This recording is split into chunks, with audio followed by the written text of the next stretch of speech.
Camarades, le bilan de ce congrès est accablant.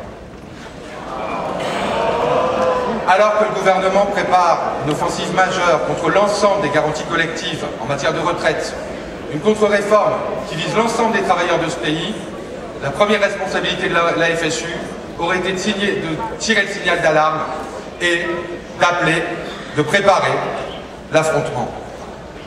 Quelle a été la décision du Congrès? Ça a été d'une part de poursuivre la concertation et, plus encore, d'aller co-rédiger au sein du Conseil d'orientation des retraites ce dont le gouvernement a besoin.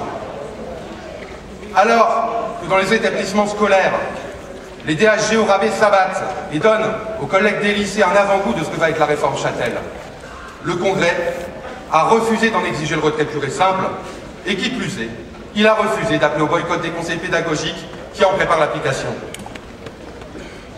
Qui, camarades, ira expliquer aux collègues de l'enseignement supérieur qui se sont battus pendant des mois pour le retrait de la masterisation que pour le congrès de la FSU, il n'est pas question d'exiger l'abrogation des décrets? Qui ira expliquer aux collègues étudiants à 3 000 € par an? Qui ira expliquer aux stagiaires à 18 heures par semaine que pour le congrès de la FSU, il fallait voter contre le maintien des stages sous leur forme actuelle? Qui ira expliquer aux collègues chercheurs et enseignants-chercheurs que pour le congrès de la FSU, il n'est pas question de se battre contre le grand emprunt qui prépare et qui finance la privatisation des laboratoires? Qui ira expliquer aux collègues du primaire que pour le congrès de la FSU, il n'est pas question de refuser le SMA? Hier, le collègue de Guyane a expliqué au congrès qu'il soutenait notre proposition dans ce sens. Parce qu'en Guyane, on n'attend pas 15 jours pour faire grève, on a le sang chaud. On ne peut pas dire ça pour tout le monde. On ne peut pas dire ça pour tout le monde. Bravo. Qui ira expliquer encore aux collègues du primaire que pour le congrès de la FSU, il n'est pas question de se battre contre le projet de directeur d'école d'établissement?